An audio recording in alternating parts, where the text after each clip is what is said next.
తణుకులో 2 సార్లు ఎమ్మెల్యేగా గెలిచిన కారుమూరి 2 సార్లు అధికార పార్టీ ఎమ్మెల్యేగానే ఉన్నారు. కారుమూరి ఎమ్మెల్యేగా గెలిస్తే ఆ పార్టీ అధికారంలోకి రావడం పక్కా అంటారు ఆయన అనుచరులు. 2009, 2019 ఎన్నికల్లో విజయదుందుభి మోగించిన ఆయన వైసీపీ హయాంలో జగన్ మంత్రివర్గంలో స్థానం దక్కించుకున్నారు. 2024 ఎన్నికల్లో ఓటమి తర్వాత ఇప్పుడు కారుమూరి పరిస్థితి ఎలా ఉంది? ఈ స్టోరీలో చూసేయండి.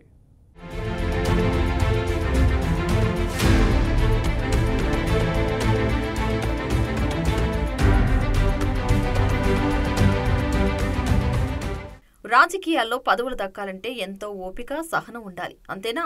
అంతకంటే అదృష్టం కూడా ఉండాలి. గల్లీ నుంచి ఢిల్లీ వరకు ఎదిగిన నాయకులను చూస్తే ఆ విషయం అర్థమవుతోంది. వైసీపీ హయాంలో అనూహ్యంగా మంత్రి పదవి దక్కించుకున్న వారిలో ముందు వరుసలో ఉంటారు కారుమూరి వెంకట నాగేశ్వరరావు. కాంగ్రెస్ నుంచి రాజకీయ అరంగేట్రం చేసిన ఆయన రాష్ట్ర విభజన తర్వాత వైసీపీలో చేరారు. రాజకీయాల్లో ముక్కుసూటిగా మాట్లాడే వ్యక్తిగా కారుమూరికి పేరుంది. జెడ్పీటీసీ స్థాయి నుంచి మంత్రి వరకు ఎదిగిన కారుమూరి రాజకీయ ప్రస్థానాన్ని చూస్తే ఆయనకి సహనంతో పాటు అదృష్టం కూడా కలిసొచ్చిందంటారు రాజకీయ పరిశీలకులు.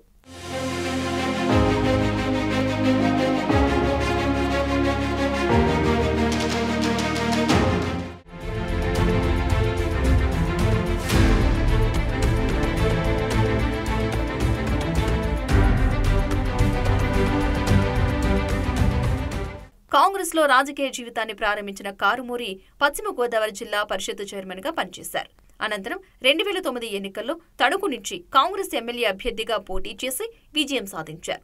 తొలిసారి ఎమ్మెల్యేగా అసెంబ్లీలో అడుగుపెట్టారు. ఆ ఎన్నికల్లో కాంగ్రెస్ అధికారంలోకి రావడంతో అధికార పార్టీ ఎమ్మెల్యేగా కారుమూరి నియోజకవర్గంలో పలు అభివృద్ధి కార్యక్రమాలు చేశారనే టాక్ ఉంది. రాష్ట్ర విభజన నేపథ్యంలో కాంగ్రెస్ ని వీడి జగన్ కి జేకొట్టిన కారుమూరి జగన్ కి వీర విధేయుడిగా మారిపోయారు. జిల్లా పరిషత్ చైర్మన్ గా పనిచేసిన అనుభవంతో జిల్లా రాజకీయాలపై పట్టు సాధించారు. జిల్లాలో వైసీపీ వాయిస్ వినిపించడంలో కారుమూరు ముందు వరుసలో ఉంటారు.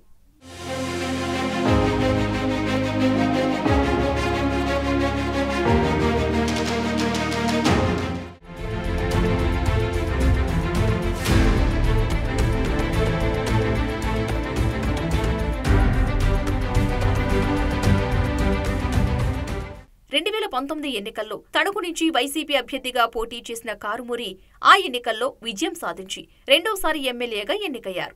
కారుమూరి గెలిచిన 2 సార్లు అధికారంలోకి రావడం విశేషం. అధికార పార్టీ ఎమ్మెల్యేగా కారుమూరి హవా బాగానే నడిచింది. ఇదిలా ఉంటే జగన్ 2వ దఫా మంత్రివర్గంలో కారుమూరికి స్థానం కల్పించారు. దీనితో కారుమూరి పరపతి మరింత పెరిగింది.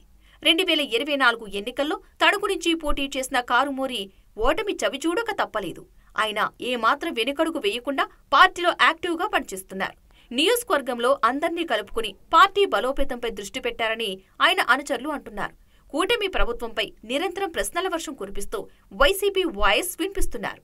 మరి మున్ముందు ఈ మాజీ మంత్రి నియోజకవర్గంలో పార్టీని ఏ విధంగా ముందుకు తీసుకువెళ్తారో చూడాలి.